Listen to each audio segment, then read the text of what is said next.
Prince Lateef Fagbemi's son, also wants the Supreme Court to set aside the wrong interpretation given to its judgment of February the 13th, 2020, and the subsequent execution by the Independent National Electoral Commission, INEC.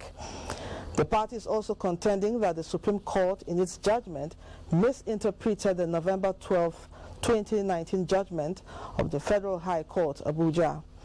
The APC argued that the Supreme Court acted without jurisdiction and denied it fair hearing when it proceeded to disqualify its governorship candidate, even though the Federal High Court, in the judgment by Justice Inyang Ekwo, which the Apex Court affirmed, refused the plaintiff's prayer to disqualify Leon. The party also faulted the interpretation given to the Supreme Court judgment by the Independent National Electoral Commission, INEC, in deciding to issue certificate of return to the candidates of the People's Democratic Party, PDP. It prayed the Supreme Court to set aside the portion of the judgment where it ordered INEC to declare as winner of the governorship election candidates with the highest number of lawful votes, and where it ordered INEC to withdraw the certificate of return issued to its governorship candidate and the issuance of fresh one to the candidate who had the highest number of lawful votes. Barely 2 months after overseeing a successful presidential election in Guinea-Bissau, ECOWAS is having another task at hand to ensure a peaceful electoral process in Togo with a long history of political unrest. As Togolese electorate decide who their next president becomes, let's take a look at political issues on ground in Togo. Correspondent Musbao Dan Wahab reports from Lomé. It's a few hours to go to the poll in Togo, and the players are in the final hours of preparations. The West African nation is one of the smallest countries on the continent, but then its political crisis is not so minute. Since its 60 years of independence, Nyasimbe's family has ruled for 53 years. The incumbent president, Faure Nyasimbe, took over in 2005 after the death of his father, Nyasimbe Enyadima, who ruled for 38 years. And so, the Iveto periodic political protest took a weekly frequency in 2007. Some were peaceful, and others violent, with lives lost.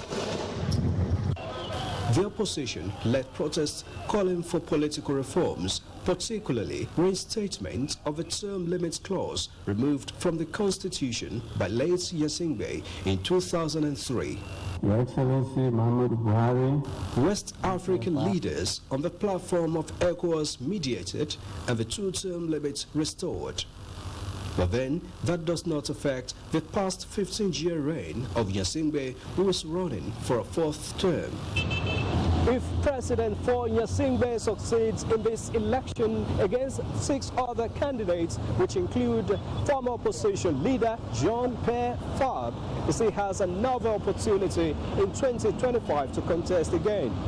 From Lomé, Togo, Musbao, Dan Wahab, NT News. And back home, President of the Senate Ahmed Lawan met with the Finnish ambassador to Nigeria, Dr. Jaikri Pulkkinen, during which Senator Lawan sought the assistance of Finland in deploying technology to fight insurgents. The President of the Senate reiterates that the fight against terrorism demands global collaborations and cooperation. He called on the Finnish government to strengthen its ties with the Nigerian government, especially in the areas of agriculture and commerce, as he requested that the European Union should begin to establish offices across Nigeria so as to help Nigeria set standards for its products. One other important thing that today is an imperative to us is to apply technology to fight the insecurity that we face. As you know, Nigeria is battling with so many insecurity. We have the insurgency, banditry, kidnapping, and so many other things, these vices. And the best way to go is to deploy technology, even though at the beginning maybe a little bit expensive, but in the long run, it pays off better.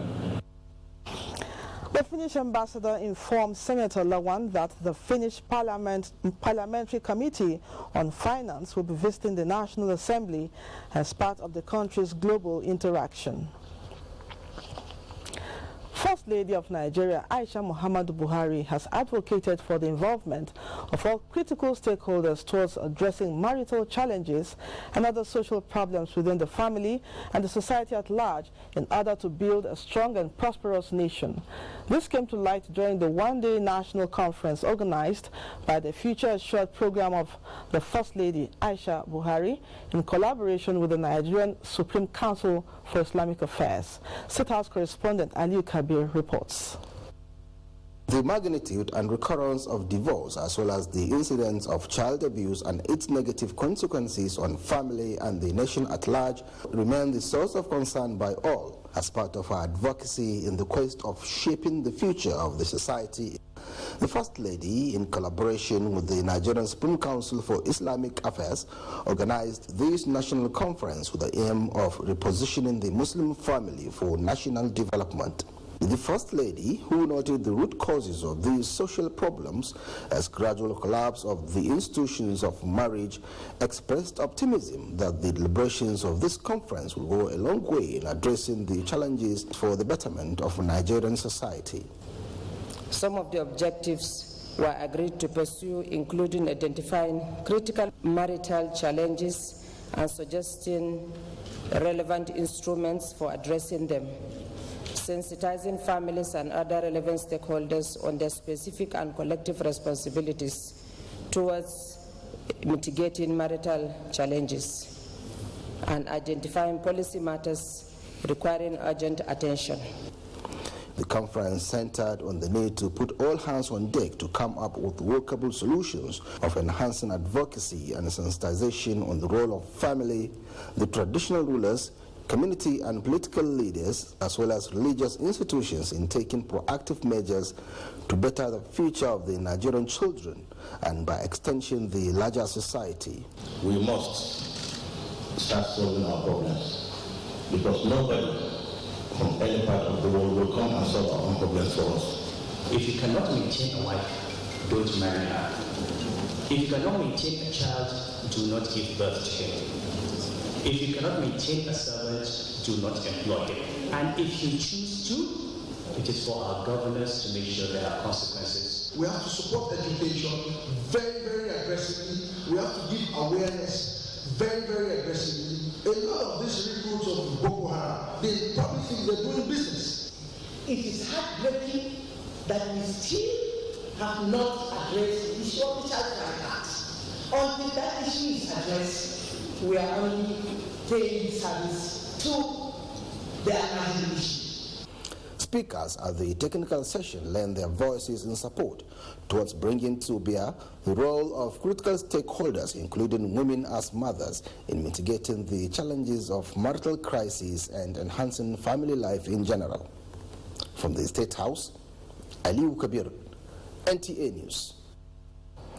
Every 21st of February is World Mother Tongue Day. We'll now go over to Mohammed Rabiu Ali in Kano, and let's see how they mark the day there and the people's understanding of the day.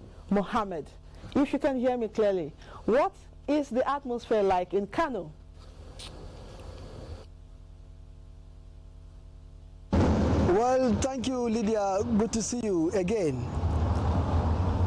The atmosphere here in Kano is very encouraging due to the fact that Mother Tongue or Mother Language Day is very, very significant to all of us, and is encouraging in the sense that mothers at home, children speak their mother tongue at home, in schools, and also in neighborhood.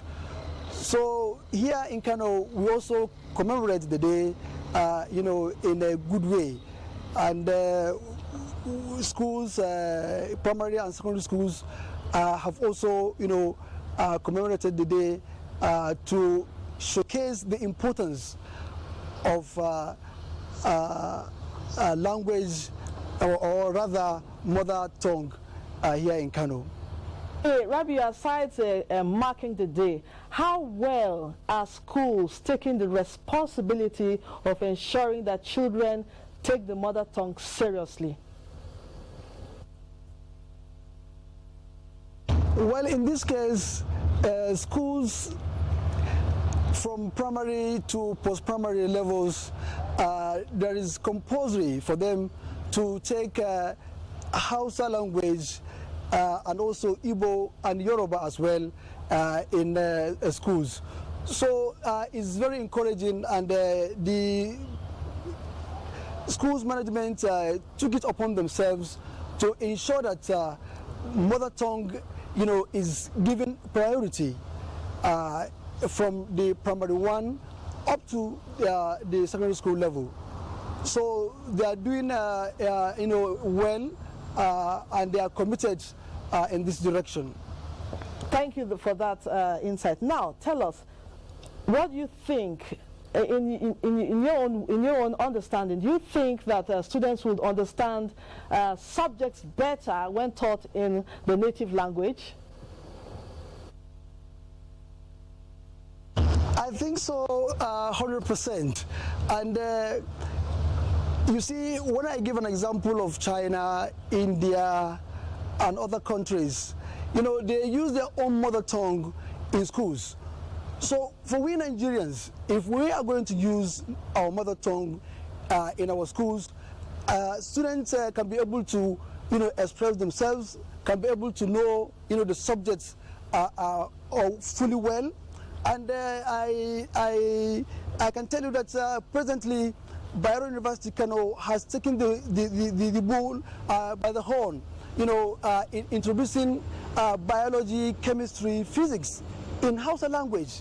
So if really this come to stay, students can be able to know these subjects better than the way they are teaching them presently, in English.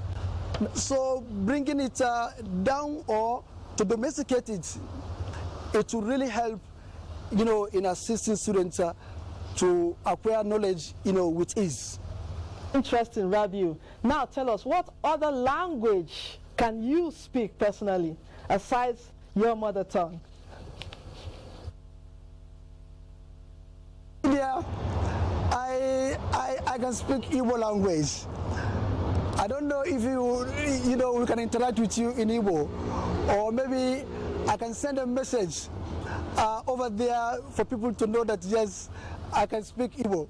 If you can, then we interact. If you cannot, then I will send a message to people over there. Okay, go ahead. Say something in Igbo language. Yes, the message here, you said? In Igbo language, go ahead, say something. Okay, Asham Kangunu, that Biko Kunu, Marana da Unu, Nemadu na Nea, Bo Iye Aicho, Kaine Me. Thank you very much, Rabi. I'm really impressed. Thank you so much. Thank you so much. That was Rabiu speaking the Igbo language from Kano. Today, and like I said earlier, is the International Day of the Mother Tongue, celebrated every 21st of February globally. Against this background, Ruth Aguele paid a visit to one of the schools in the Federal Capital Territory to find out how familiar the children are with their mother tongue. Take a look.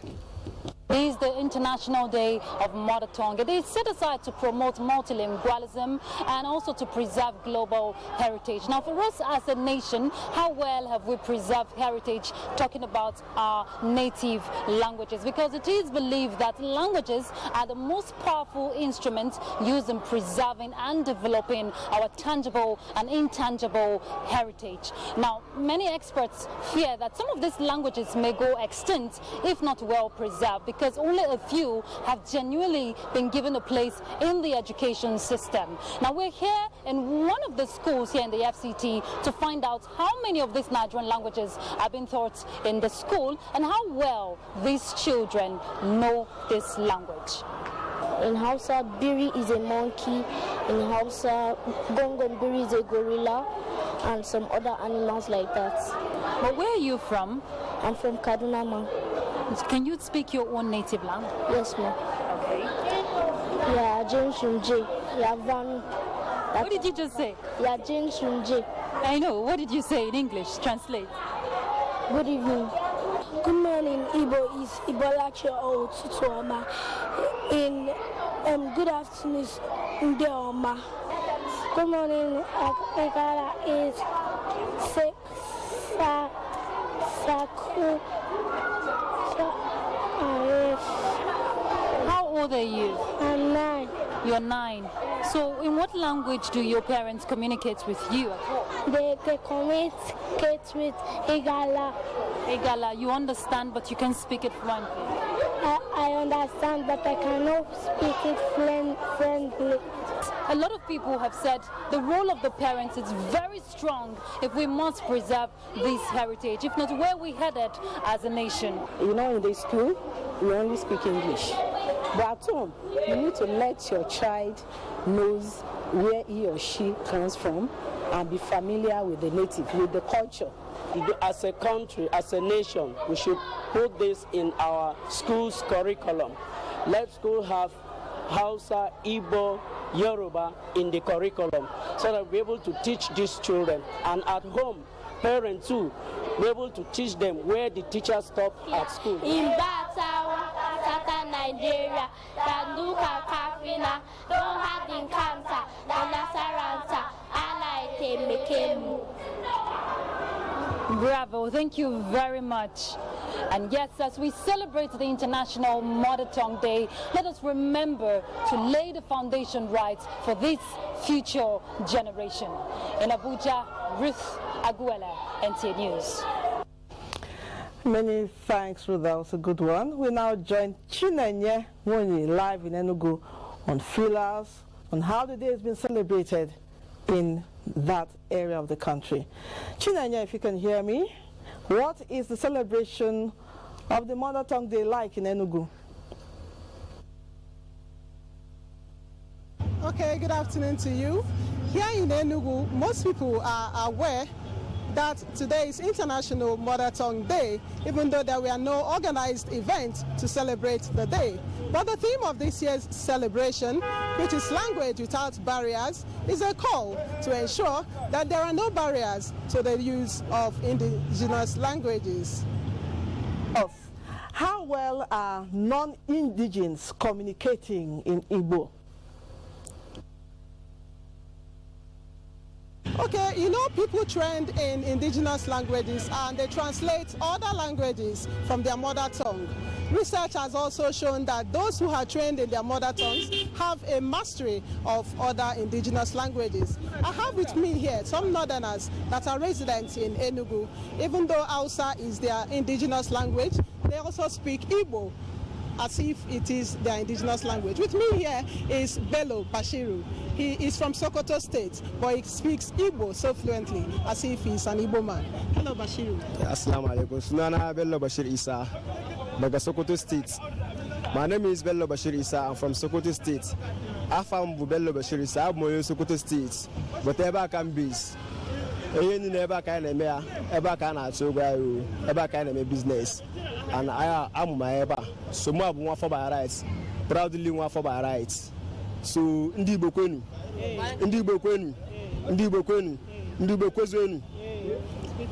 yeah, my name is Bello Bashir Isa and I'm indigenous of Sokoto State and I reside here. I was born and brought up here. I do my business here. I went to my primary and secondary school here in Enugu and I've been living here with my family in peace, and I like it here because I was born and brought up here. And I love this environment. I can't live here. Here is my home forever. Thank you very much. Yeah, welcome. Now, Isa Salisu Mohammed is also from Sokoto State, and he also speaks Igbo so fluently as if he's an Igbo man. Yeah. Isa, tell us something in Igbo. My name is Isa Salisu Mohammed. I was born here and grew up in Enugu State. So I come from Sokoto State. I come from Sokoto State. I was born here and grew up here. And normally all my friends move Eba Noa. Hakare my old language, Igbo. What I go? So mụ abụzi onye Hausa amụrụ m n'obodo a na-asụkwa Igbo na-asụkwa Igbo obele mụ na my brother onye anyị na-afọ ebe a kịta bụ my brother my senior brother you abịa tọrọ m direct so I wakwa one of my friend again he have something to say that is. So you heard them speak Igbo as if it's their indigenous language. It's back to you in the studio. Chinenye, I'm not done with you yet. I was actually going to ask you, beyond preservation of the mother tongue, do you see it as a medium to foster national unity and cohesion? But that interview has answered that question. Now I'm going to ask you a question. Yes, I can see the Igbo men, Hausa men speaking Igbo language. What other language can you speak? Chinenye. Igbo language, yes. Okay, for me, I am Igbo, but I can speak a little of Hausa. I can say a few things in Hausa language. Things like saying, if I want to say, how is today? I will say, ya ya yo. If I want to say, Inawunyi means good evening. I can also say it in Igbo. And I can also greet Nigerians by saying Inawunyi and Nigeria. If you ask me my name, Sunanki, I will say Sunana Chinenye. That means my name is Chinenye. Thank you. Very much, Chinenye. Very interesting there. Thank you. Let's now still join Lanre Idowu in Ibadan for their contributions as the world commemorates Mother Tongue Day. Thank you, Lydia. The initiative to promote the preservation and protection of all languages brought about the setting aside of a day for mother language. In this report, Kehinde Igbari takes a look at the mother language in southwestern part of Nigeria and how the people are ensuring their language does not go into extinction. First, children speak Nigerians' indigenous languages, namely Yoruba, Igbo, and Hausa fluently and confidently. The narration has, however, changed, whereby children can barely communicate in their mother tongue without English interjection. Some are of the opinion that many of the languages are facing extinction, while some believe languages are still intact. Mother tongue, our own language, language of our own state or country or different dialects. I'm a Yoruba from Oyo. Now, I do train all my children my dialects. I love them to understand my dialects than foreign language. When my children will come back from school, I always make sure that I speak in Yoruba with them, so that gradually they will be picking it up. It's a shameful thing for our children, for younger generation, not to be able to understand or speak it, because as we speak, the foreigners are learning it. Ekaro, Ekaso, Odabo, I can speak. Yoruba is my mother language now, and I understand Yoruba very well. And I also understand another mother language like Hausa. Nakwana is a greeting like good morning. Educationists advocate that children be taught in Yoruba language in schools, saying it will enhance better knowledge and understanding of the foreign language. Even in the House of Assembly, it is even being encouraged that when they were making laws, they can even be making it in Yoruba so that people will understand. It is deduced that when children are taught in the local dialect, it will help widen their scope in Ibadan. Kehinde Igbari, NTA News. With me in the studio is the head of Department Linguistics and African Languages, University of Ibadan, Professor Duru Adeleke. You are welcome, sir. Thank you very much. Now, my first question to you is, what is your take on the alarming statistics on the extinction of indigenous languages? Worrisome, because we are not proud of our African languages.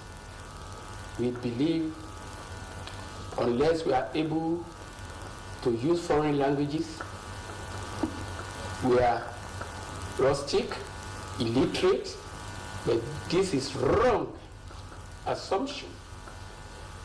You can think and still discourse in your language. And this is the reason why we are worried that even the policy on language, national policy on the language for the school system is not being adhered to by the agencies who are supposed to implement as instructed. So the three major languages in Nigeria, Hausa, Igbo, Yoruba, are not taught in some schools up to now. And at the end of the day, I'm talking as a WAEC or NECO. They are taken as optional subjects. While languages like English and French are made compulsory. And so that's the reason why we are worried. And when we talk about languages in Nigeria, we talk about over 530, well over, being spoken across the length and breadth of Nigeria. But, you know, if you go to Edo or Delta, within the local government you can find, not dialects, 4 or 5 languages. Same thing along Plateau. So the issue now is some are regarded as minority, while some are regarded as a majority because of the number of population involved, I mean the speakers. And so one is worried because not all the languages in Nigeria have been reduced to writing. That is, they don't have alphabets, not to talk of orthography. Okay, thank you very much. Is there hope for survival of indigenous languages in an heterogeneous country like ours? Is there any what? Is there any hope of survival of indigenous languages in an heterogeneous country like ours? You know why I asked that question? Because one thing is this, it depends on the number of speakers. For instance, in Yoruba, it's a cross-border language in the sense that when you leave Nigeria, you still get speakers of Yoruba in the Republic of Benin. When you move further, you still, to Togo, you still get some. And when you talk about Hausa or Fufude, you get them across, something like that. Outside Nigeria. Yes. And so we do have some languages even in the south, which are cross-border languages. And within Nigeria, you talk of Kwara State, you talk of Kogi, Yoruba, you still find them spread across. Same thing, Yoruba, spreading to Edo, spreading to Delta. However, not every state is developing Yoruba as it should be developed. Okay. Now, lastly, what is the role of stakeholders such as traditional institutions, parents, and teachers? The parents should tell folk tales to their children. The others should use indigenous languages in their domain, and they should ensure that they encourage all their subjects to use their local languages as official language when anything is being conducted within that domain. Thank you very much, sir. I've been speaking with Professor Duro Adeleke of Department of Linguistics and African Languages, University of Ibadan. Rest of Nationwide continues after this break. Stay with us. Like making steps while the world is going forward and the school is making a step backward. The students, they sit on the floor, no chair for them. Even the classroom is nothing to write home about. We have only one toilet, and that toilet is not good. Going to that toilet is an eyesore. 980 people using one toilet.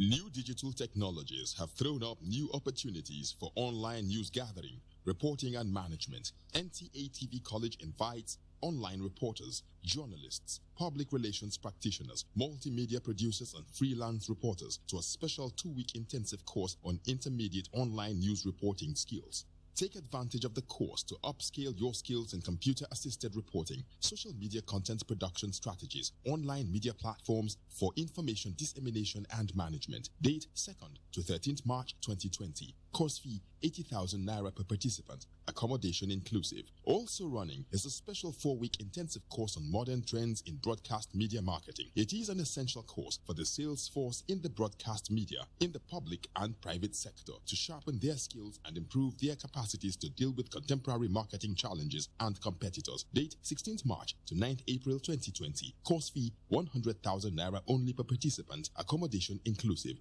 The venue for both courses is the serene and secure environment of NTA TV College near Old Government House, Rayfield, Jos. For more inquiries, please call 0803-314-4383 or 0806-980-9807. NTA TV College, Jos, training you to be the best you want to be.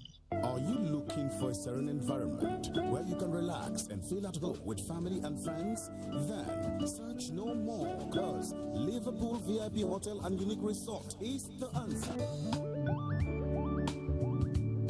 At Liverpool VIP Hotel and Unique Resort, we have well-furnished standard rooms and suites, 24 hours power supply, advanced security with CCTV cameras everywhere, VIP and bush bar, restaurant with all kinds of African and continental cuisines, assorted drinks, shawarma sports, modern 80-seater conference room. And now, check this out, 30% discount for all rooms and suites for 3 months. Hurry now to Liverpool VIP Hotels and Unique Resort, located at number 4 St. Michael's Crescent, off Tombia Extension, GRA Phase 3, Port Harcourt, River State.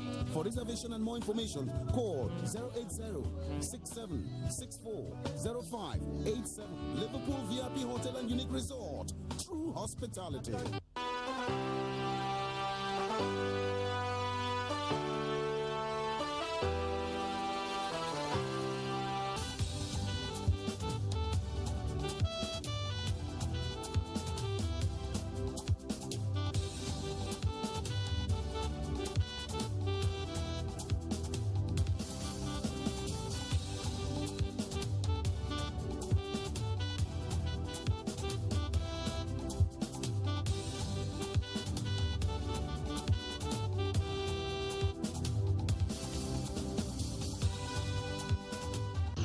Newcastle United travel to London for the 2nd week in a row as they take on Crystal Palace in the league.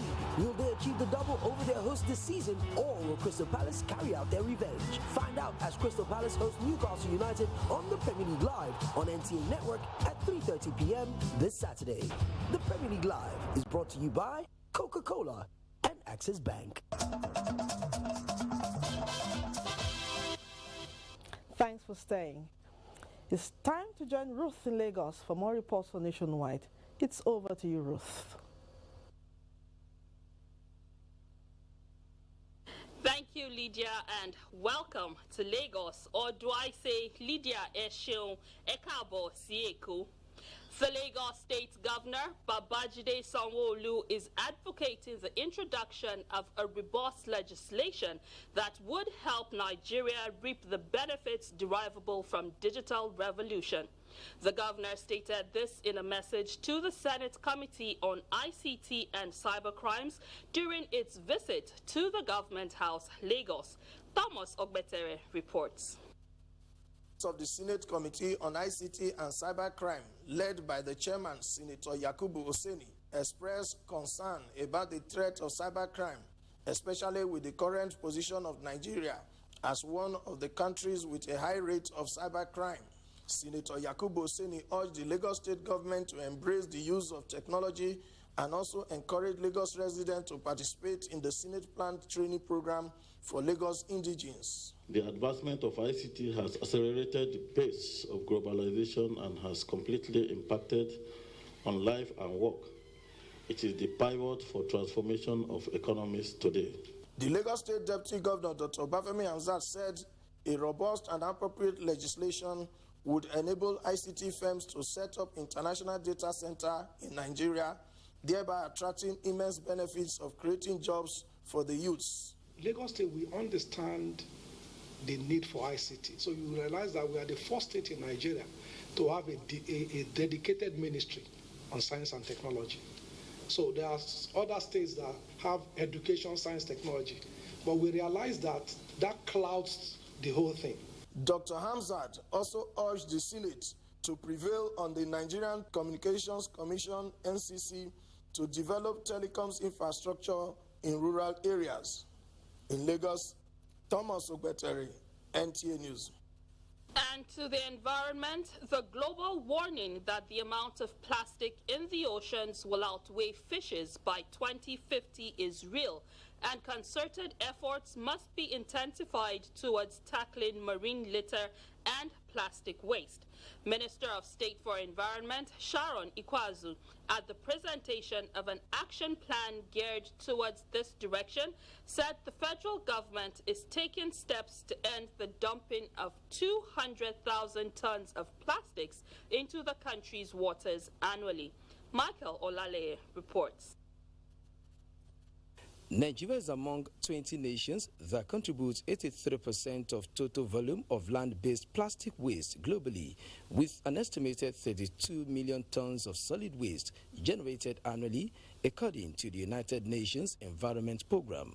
The overall implication is that $13 billion is lost to damage caused to the marine ecosystem by plastics.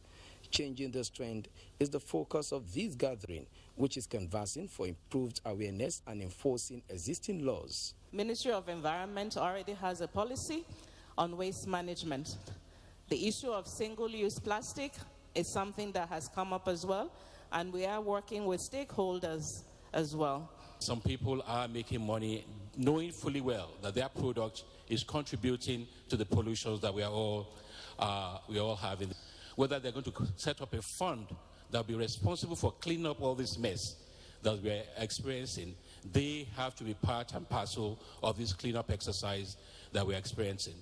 For all key players, signatory to the Marine Litter Action Plan, the task before them is to intensify monitoring and propound research methodology for total eradication of plastic pollution. We've engaged a number of marine litter marshals across coastal communities and littoral areas as pilot scheme. They are already first responders in our quest to tackle the challenge or menace of marine litter. The conceptualization of the plan, which started in 2016 with the identification of marine litter and plastic pollution hotspots, is expected to encourage environmental protection solutions to strengthen Nigerians' commitment to sustainable development goals. In Lagos, Michael Olale, NT News. And that's our contribution from Lagos. Lydia, it's back to you. Eshegon Oremi, back in Abuja.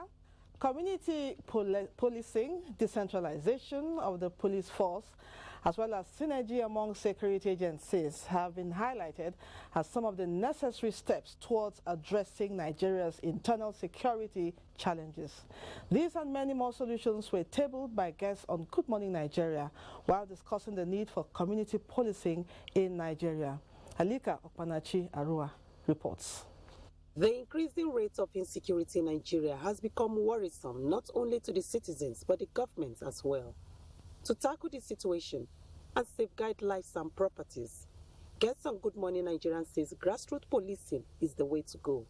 They, however, emphasized on effective collaboration and synergy between the federal and the state government security agencies in terms of intelligence gathering and information sharing.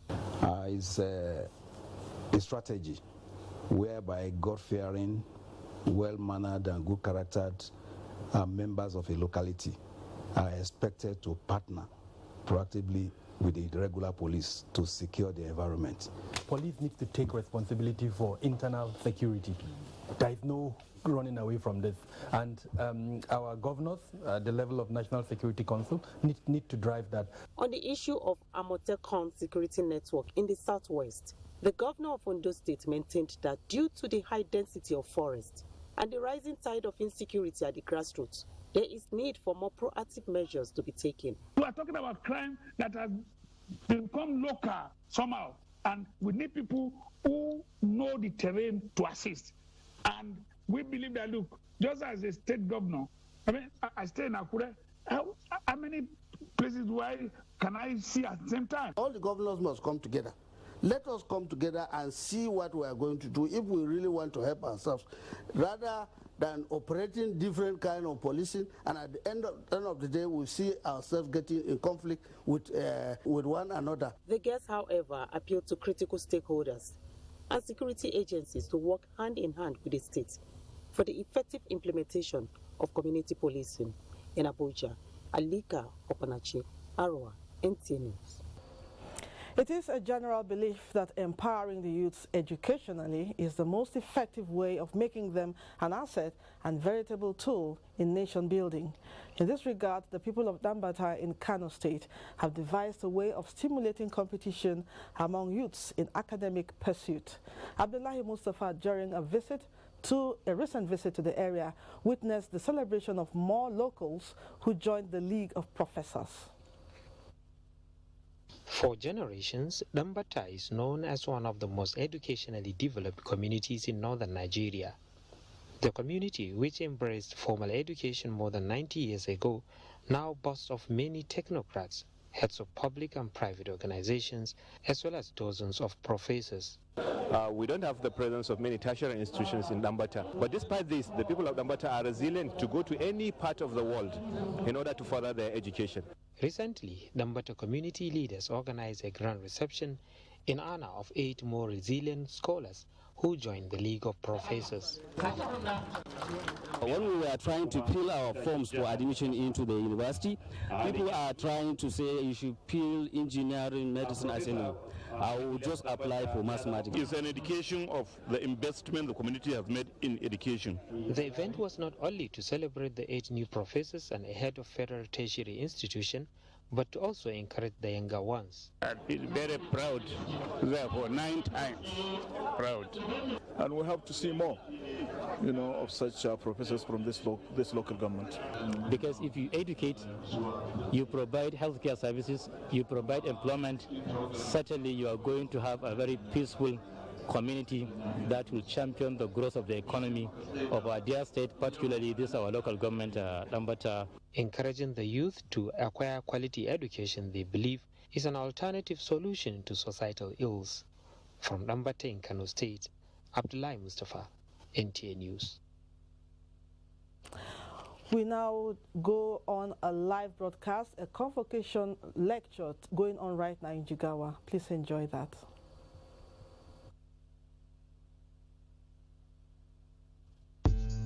This is the network service of the NTA.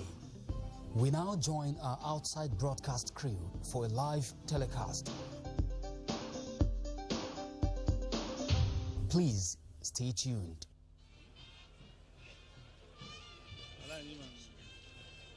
House of Reps.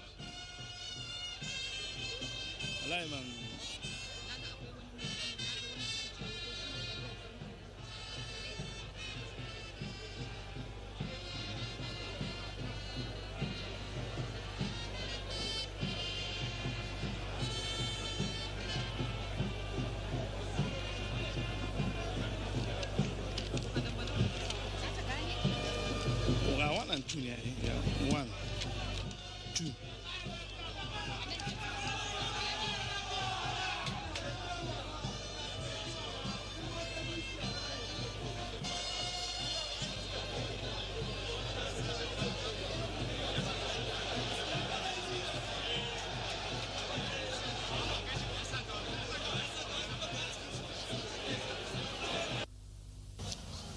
Hello, good evening viewers, and welcome to a live broadcast of the 5th pre-convocation lecture of the Federal University Dutse, Jigawa State.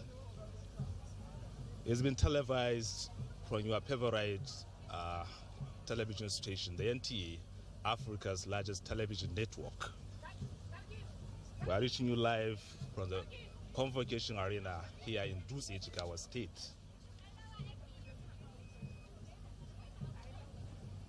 Interestingly, the Vice President of Nigeria, Professor Yemi Osinbajo, who is also a senior advocate of Nigeria, is a lecturer at this pre-convocation lecture.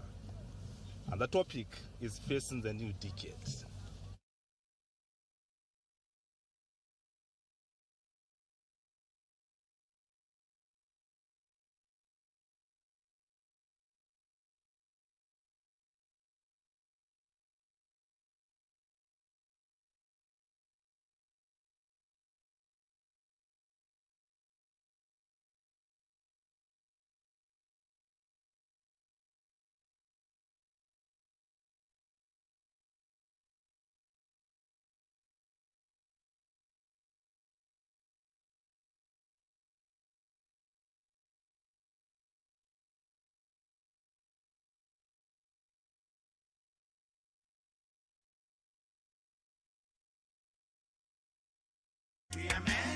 for you to enjoy this, there's lots. We are doing it the African way.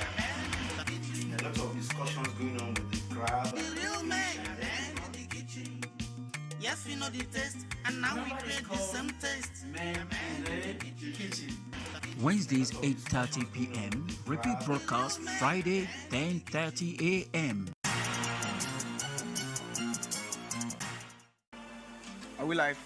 I think we are. It's incredible right here. And I'm contesting for one house reality TV show. Season 1. I'm here for the fun. I'm here for the platform. And now my cars are dancing, singing, causing trouble. I am an entertainer. I'm a filmmaker, a show promoter. I'm a model, professional barber, songwriter and a rapper. And I'm a trader. I'm representing the Yoruba Demon. I'm a real savage. I'm bringing fire. Follow the lives of 50 entrepreneurs in one house for 30 days as they compete for the ultimate prize of a brand new car.